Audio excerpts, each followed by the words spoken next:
Welcome to Starcastic Remarks alongside my dad to my right and James to my left. My name is Ryan Chambers. This is the after game review for Game 4, and the Dallas Stars live on to see another day. One more game. That's One more all game. we want. Once again, this is the after game review for game number 4. I feel a lot better about this tonight, guys. But before we get into it, thank you to our sponsors. Man, I cannot talk. I'm just happy that we don't have to end in game 3. Deep breath, Ryan. Thank you to Raycon and DraftKings Sportsbook for being our sponsors of this episode of our pod and all of THPN. We appreciate all the work they've done for us. And because, of course, none other than Captain America himself, Joe Pavelski, leading the way, along with 2 goals from Jason Robertson, making 4 in this series, the Dallas Stars survive to last at least one more game. Joe How are Mama. you guys? How That's are you right. guys doing tonight? Great. Much better. Had some internet problems again. Seems to be going all right now. Had to go over to Grandma and Grandpa's house and watch the game over there. So kept them up and bugged them and wondered the whole time. Didn't feel it, especially when we went into overtime. But there you go, baby. We got it. And Ottinger. Woo. Yeah. I didn't lose faith the whole time. You can ask Dad. I was like, nope, we're going to win. Although I did think it was going to be Robertson. Honestly, I did. I thought he was going to get the hat trick. But nonetheless, I believed the whole time. And I will continue to believe until we lose. It feels a little bit more believable right now. I know it's just one game, but I mean, you have to start somewhere, right? And if the Stars are going to dig themselves out of the hole that they've created and that Jamie Benn has specifically created, then, and maybe even Ryan Suter to a certain point as well, we got it. This is it. We played absolutely the way that we wanted to, with a lot of scoring out of our lineup. 33 goals from Jamie Benn out of the lineup. Dodonov, I think he had 20 this year. He's out of the lineup. So, I mean, more than 50 goals out of the lineup. And yet, even though the Stars, the bottom 3 lines, were not able to take advantage of their opportunities tonight, I mean, Dellandrea, Olofsson, Glendening had an opportunity. We were able to lean onto the top line tonight, and specifically our power play, in order for us to be successful tonight. And I think that's 2 big keys. The top line was just that good, and then the power play came through for us tonight. I didn't think they were going to call it. And we got a call. I didn't think they were going to call it either. I was very surprised, especially after not calling basically anything all game, which it wasn't as egregious as it was in game 2. But nonetheless, they called nothing for a majority of the game. There were only 3 penalties in this game, including the final one that we scored on. But we scored on both our chances, and that's what we needed. That's literally, I mean, that's exactly right. That is exactly what we needed. And I even put, when I realized we were going to get that power play, that in order for the Stars to win the game, they had to score there. It was just a feeling. And thankfully, we don't have to figure out if we hadn't scored on that, maybe in another universe, they don't score on that power play. But thank goodness they take care of business tonight. And I really think that the power play was the big difference tonight. Is there anything specific that you noticed from them tonight?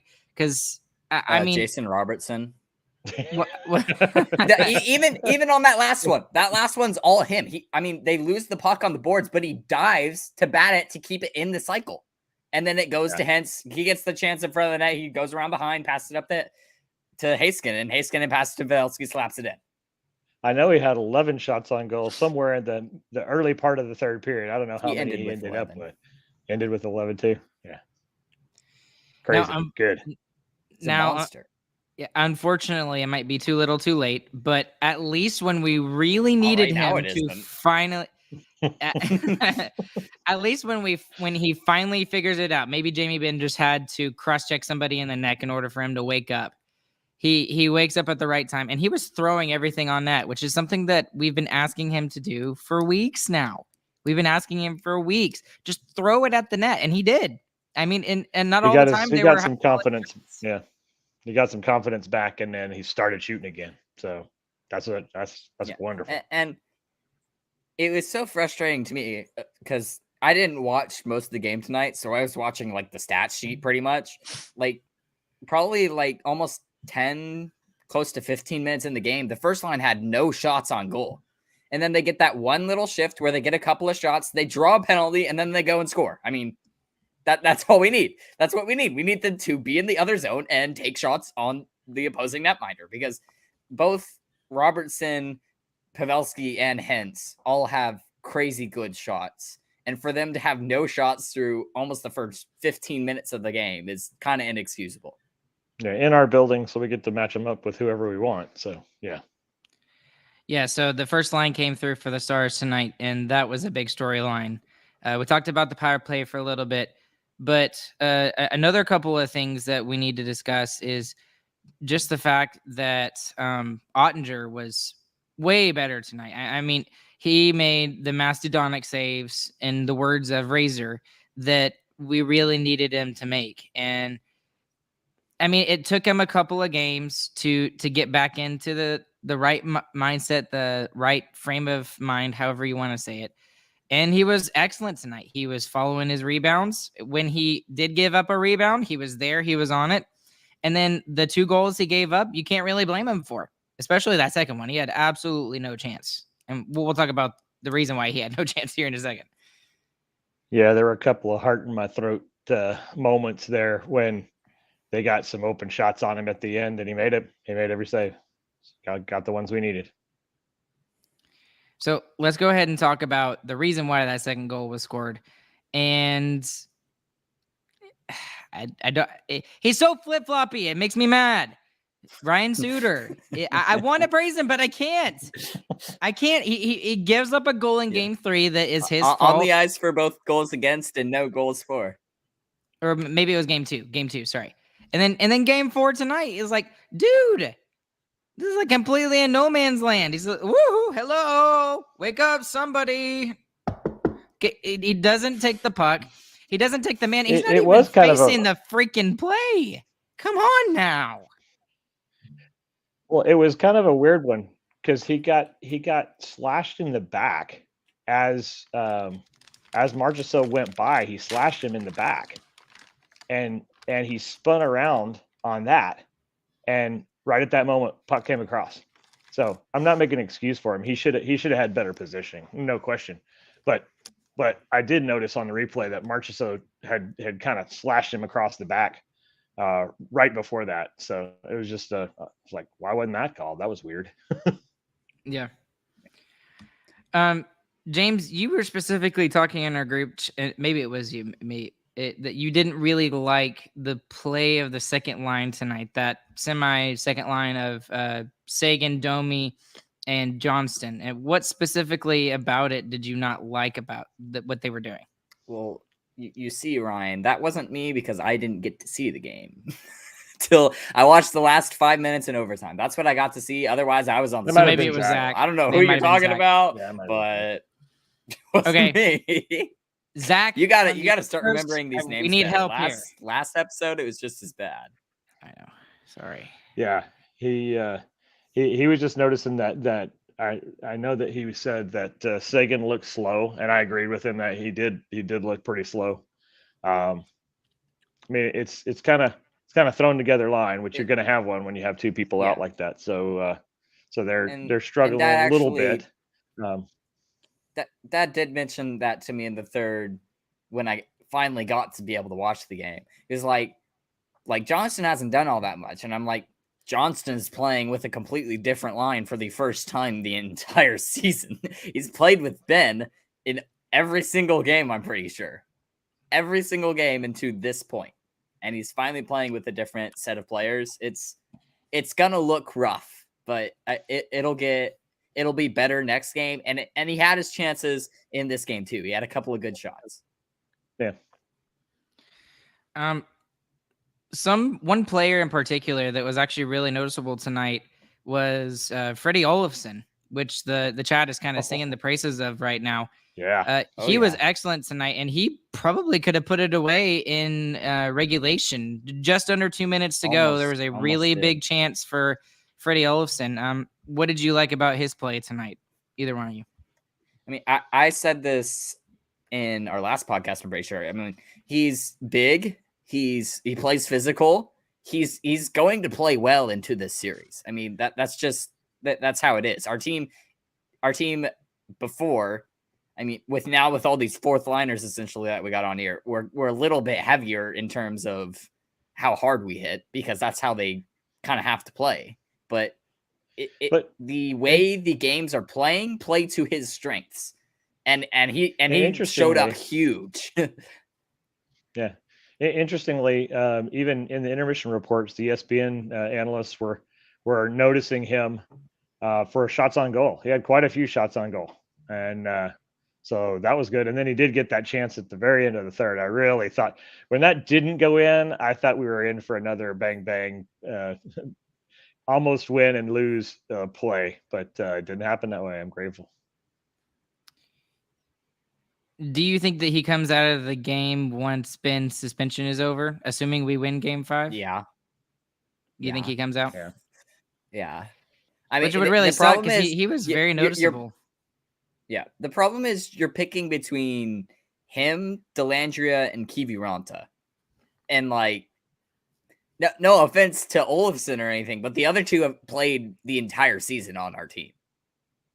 It's a little different. Well, I mean, you at least second guess yourself if you're the head coach based off of his play tonight. I mean, based off of his play tonight, you at least second guess yourself and maybe take out Dellandrea instead. Yeah. But I thought he was really good penalty, tonight. Right? Mm-hmm. Okay, so I want to talk about this in particular. This was something that I noticed in the third period, especially. It seems like the Stars have kind of decided that they're just going to allow these rush chances to happen, and they're just going to find a different way to attack. And what I really liked about the third period, especially, was yes, and there were a couple of bad chances on the rush chances, but Otter stopped them. Otter stopped them when we needed him to. And then when there was other rush chances, I mean, we were having players get back multiple different times. There was, I'm just looking at my notes here. There was one from Dellandrea, another one from Glendening. Lindell had a good D play back when it looked like an odd man rush. It was on transition. Of course, Miro. I wrote Miro's name down like 3 times. And then even Suter had a decent D play coming back. So that was something that seemed like a theme as the game kind of went on. And through the 3 periods, I know that the third period was our worst as when you're looking at the game overall. It wasn't bad, but it was our worst period of the 3. But I still thought that they looked decently good on that front and neutralizing the odd man rushes. Fair? Yeah. And I think Robertson, especially in that third period, backchecked at least 4 or 5 times and started to rush up the other way with Henson Pavelski. For as many times as basically we were activating our defense today, and they had a really good montage of replays in the first intermission that showed us doing that, getting our D pushing forward, or D busting into the zone, taking it forward. And when you do that, you're going to give up those odd man rushes. It's going to happen. But in this instance, they did get back on them quite a bit, and then Otter stopped the ones he had to stop. So it worked out. By the way, just as a side note, because it made me think about the odd man rushes, but Jack Eichel is a freak of nature, man. There was one. There were 2 rushes in the third period, back to back, when it was going towards Dallas's net. First, it was Ryan Suter. He deked out, and I was like, "Oh well, it's not hard to do." I mean, it's Ryan Suter. He's slower, but then he did it to Harley as well, and I was just like, okay, that's a little different." So through the legs and around, yeah. Oh, yeah, it's pretty sick. Tough for a rookie defenseman, and it's still going to be a rookie defenseman yet next year as well. So. Yeah, kind of same when you're talking about in terms of Jack Eichel is facing him. he's probably has the same amount of chance to be able to beat either of those players. So since we're talking about Harley, let's get into the D pairings tonight, because there was a little bit of scrambling, I guess is the best way to kind of put it. It didn't seem like they had a solidified group, especially after Suter made the mistake on the second goal. And we started to see, and even Saad Youssef pointed this out, we started to see Harley out there with Mr. Miro Heiskanen a little bit. So do you think that that's something that, and it worked, I guess you could say it worked because we won the game tonight, but do you think that's something that they stick with going forward? Put Suter down to the third pairing, maybe still playing him important minutes, especially on the penalty kills, so you don't have to rely on speed and stuff, and kind of shelter Harley away from those minutes, but like maybe 5-on-5 and in less important and, exclusive roles, maybe keep those two guys together. What do you think? With seeing the error again tonight, then maybe you're right. I don't know. I want to minimize that again. Yeah, Suter still played 20 minutes, almost 21 minutes with Heiskanen, and he only played 21 minutes or 24, almost 25 minutes on the night. So he still played most of his time with Heiskanen, but most of Heiskanen's remaining time did go with Harley. So don't know what that means, but trying some new things out. Maybe. I think it's nice because then you get you're able to not you can play Harley a little more because you're not having to expose him with Harley and Hanley, which is nice. But I mean, you can do that with any of the defensemen. Well, so in one of the games, Harley and Hanley really kind of got extrapolated really badly, and it wasn't even close. But I mean, tonight I didn't really notice them, that combo of Harley and Hanley, which means they didn't make enough mistakes for me to notice that, put them as the biggest losers in tonight's game. But I just think that gets Suter off, and here's the thing. Suter is going to be a talking point for the rest of the offseason, no matter what happens. But we can't do anything point, about him. He's made 2 mistakes in 2 games, and game 3 was not his fault at all. But game 2, game 4, he made 2 mistakes. Game 2 cost us the game. Game 4, thankfully, did not cost us the game because Ottinger stood on his head and our power play came through, and our best players were our best players. So that came through for us, which was nice. That phrase that you just said. Are we able to have another Suter mistake to end the series for us? Is it worth having that chance of still having him with Miro? Let me just pick at your best players were your best players tonight. We don't expect Suter to be our best player. He shouldn't have been our best player in the other 2 series. I mean, if your best players are your best players, Suter makes that mistake and your best players still win the game. We have enough goals to win. Yeah, true. Yeah. And that's kind of where I'm like, okay, your point isn't like wrong, but also like we have to have our best players be our best players. If Suter's one mistake is what costs us the game, then our best players weren't good enough. Well, that's not necessarily. I mean, there's to a certain extent, I agree with you. It's very true. But he is playing top 2 minutes right now. He is absolutely playing top 2 minutes, and that's the thing. He's playing outside of the role that he should be playing right now, and maybe Harley is ready. And I know that it's not fair to Harley to ask him to take even more minutes and for him to be a quote unquote top 2 defenseman. But we really don't have another choice because you're not going to move around him. You're not. Of course, you've been around Suter too. Yeah, exactly. So, and the thing is that Harley didn't have a mistake that cost a goal tonight. Suter did, and the thing Suter about it is also that played 5, 6, 7 more minutes than Harley. I mean, Okay, and that's fair too. Comparing two things, and they're very, very different. They really they're not close enough to the same skill set yet for me to be able to say that this is a fair argument to make. Okay, and that's fair, but I think he should But- stick with it. I well, think he should stick with Miro. You're right to a degree because that's what coach has been doing, right? Coach is trying him out, saying, "Look, I can get extra minutes out of him. He's got young legs. He can run it. I trust him enough to put him up here against the top guys. Let's go." All right, he's doing it. So you're calling out what coach is seeing. And he has slowly climbed and gotten more and more ice time. Harley has, that is. I mean, he almost made it to 18 minutes tonight. Which is very high for him. Yeah.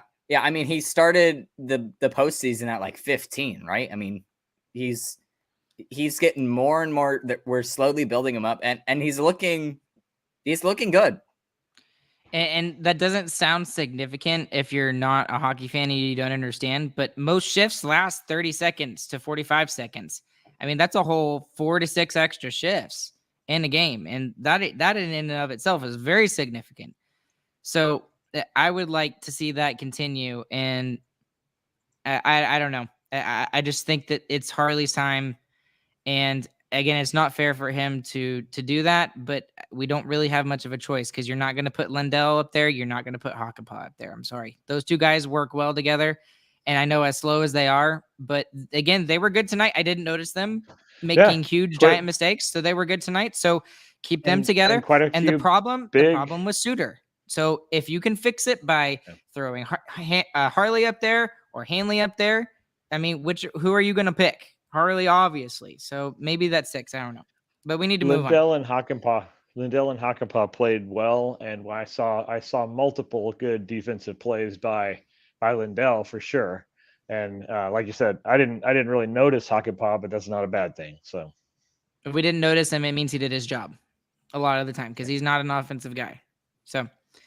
Okay. I mean, he played 20 minutes too, so it's not like he was not playing. Great. Right, Yeah. exactly. Great. And that's exactly something that Suter did. So anyways, we got to bounce off of this. So let's talk about the big elephant in the room, which is the fact that the Stars finally win a game in overtime in the playoffs. They were 0 for 4. They had lost the last curse. 4. And not finally just broke that the curse. Not just that curse. That was the first game that we won when we were trailing in a game. And that too. That's also very true. And we did that without 50 goals in our lineup. That's important too. And I know it was just from our top guys. But one more game. Exactly. So how significant is that?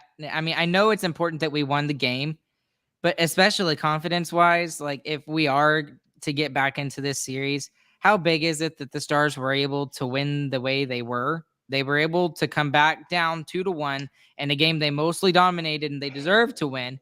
They tie it late in the second period with Robertson with a huge clutch goal, and then they're able to put it away in overtime. Yes, it's power play, but it's not like it was a stupid penalty. It was a very easy call to make.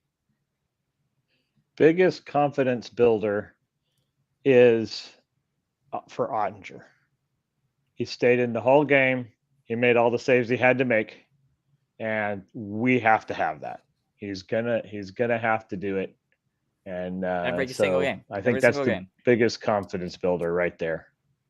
Yeah. Mm-hmm. The next time Otter gets pulled, we lost the series. I think like that's what I was thinking too. And it's like if Otter gets pulled again, we've lost the series. So okay, and then one more thing, and then we'll do biggest loser and biggest winner because. This is something that we have to talk about, and we talked about it briefly. We're not going to go 45 to 55 minutes today. No, not tonight. No, that other one deserves therapy session's over, boys.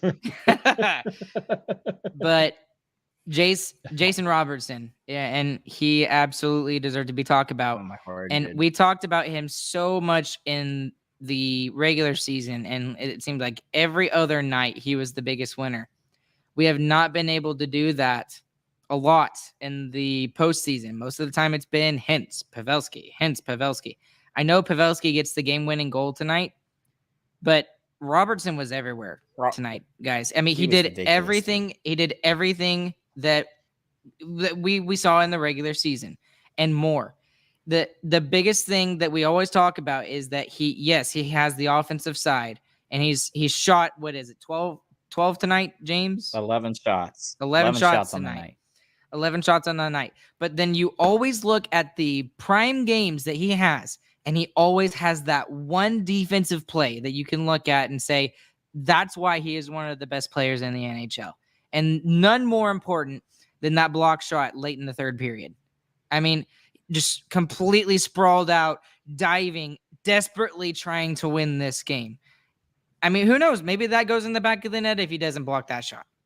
I mean, it's just goes to show you that hopefully he's finally starting to get it going. It's taken him, how many games? It's like we're 15 games into the postseason now. But, I mean, better late than never, I guess. So to kind of go 2 segments in one, he's my biggest winner tonight. But what did y'all see what did you see of Robo tonight? He had his first, this was a breakout playoff game for him.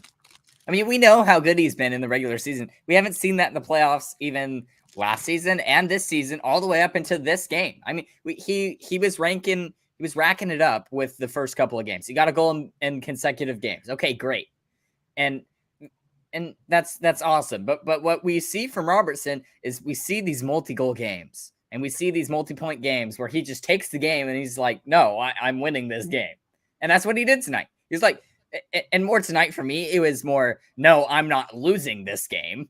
And every time we trailed, he had one coming right back. Not too far in the same period normally too. I mean, he was fighting and dragging this team all the way into overtime. As we were looking at the previous series, there were comments about where's Robo? I said, he's coming. He's coming. He's going to break out in one of these series. It's going to happen. It was almost too late.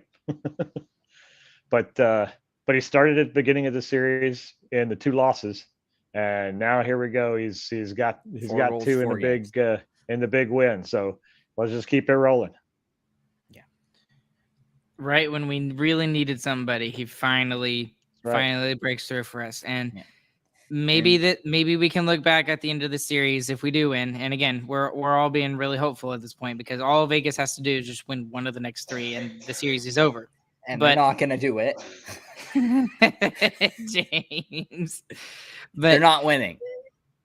The right way for us to go about our business here, even though we did break the overtime curse here, the right way for us to go about our business is go into Vegas and just smack them down like 5-2 or something. That was a good number from a couple games back. Let's throw a few things like that in there, just to impose our will on them. And they will have a hard time if we can come out playing hard like that, especially if we get Hintz rolling as well. Hey, look, Pavelski wants to play now too. Did we mention he's 38 years old?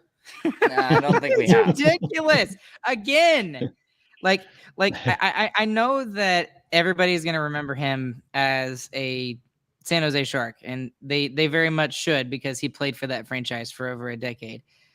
But man, has he meant so much to this Dallas Stars franchise in just the 4 years he's been here. He's officially now the oldest player to score 9 goals in a playoff run, correct? In a single playoff run? That sounds right. I'm pretty sure that's right. I'm like 95% sure. I mean, but he's ridiculous. He's absolutely insane. He just does it when we need to. And that's why Joe Pavelski is my biggest winner. We needed a hero. Robertson kept us in the game. He drugged this team along. We needed a hero, though. And that's what I talked about last episode. We needed a hero, Joe Pavelski, with a giant slap shot to win the game. From the top corner, far side. Beautiful. It was awesome. So speaking of which, did y'all see the Hintz 90-mile-per-hour slap shot from the blue line? Holy crap. I was like, whoa. That's not normally Hintz's forte, but he was mad, I guess. Try to put it through the goalie, huh? Yeah. This is like if we're gonna get this, this is going through him. All right. Y'all took the 2 easy biggest winners. which I had on my list too, but I've got a third one, which is just as important, and that's Jake Ottinger. He did what he needed to do. We couldn't have won the game without him being a backstop back there, and biggest winner. And if we're going to continue to win and to get one more game, he's going to have to be every night. No question. And specifically on Jack Eichel. Jack Eichel had 3 chances tonight, 2 breakaways and 1 2-on-1 opportunity where it was basically just him and Ottinger. And I mean, my goodness. Stoned him every time. Yeah. I mean, he might not have been great in this series, but he definitely has Jack Eichel's number right now, which is good. So hopefully that's the way that it goes going forward. All we need is good enough for one more game. We are quite literally like Mufasa-ing this thing. We're like hanging on by our claws. So just hanging off the edge. Do we even need to say who the biggest loser is tonight? Do we all have the same one? RS. Just on the count of 3, right? 1, 2, 3. Ryan Suter. Okay. James doesn't even say it because he knows he agrees. So, I don't want to say it. I don't want to have to say that. Yeah, I don't. He doesn't have to be. That's the deal. He's shown in the previous series that he doesn't have to be. So I want him to step up and play like he played the last couple series. That's let's go. I liked us getting in Hill's grill, knocking him around a little bit, bumping him around a little bit. I forget who it was that was in there, kind of pushing around. It may have been Olofsson, Dellandrea, yeah, and even got him to kind of punch out with his blocker, kind of got in his head a little bit. I like that. Like, that's the kind of grit we need. Fourth line played pretty good. I think they really played well, of anybody previous game and then even game before. So fourth line kind of doing their thing and, get in the goalie's head, get in his space, make some noise and push it to one more game. Yeah, I agree. So, all right. Well, this one's only 34 minutes today, not 50. Thank goodness. That's a good thing. Do you have the recording we need, Ryan? No, I don't. Oh. I don't. So who's gonna do it? Are you gonna call in? Nah, there's no way. What Ryan, time? What time I is can't it? tell you how disappointed I am in you right now. This was your job. It was the last day of school today, okay? All right? It was the last day of saying. school. Give me some break. All right, so James, who's going to that say? Means, that means we have to win one more game, right? Yeah, we have to win one more game. Yeah, that's true, so that Chris can actually do it. Yep. Okay. Right. Anyways, guys, thank all of you for listening. Those of you who are listening live, there's 24 of you. We really appreciate everything that y'all do for us. There's more of you listening afterwards. We appreciate you guys as well. Once again, thanks to DraftKings Sportsbook and Raycon for being our sponsors. Biggest loser tonight for not getting the GG Boys recording from Chris. I'll have to get it from him in the morning, and then we'll take care of it then. But I will make sure I have one ready for Game 5. Hopefully. Hashtag one more game. Use that hashtag. I'm serious. That's all we need is just one more game. Along with Dad and along with James, my name is Ryan. We will catch you guys on the flip side, and we hope you guys have a good, fantastic morning, afternoon, evening, whenever you guys are listening. James, please do us a favor and take us out. 9 down, 7 more. GG, boys. Let's go.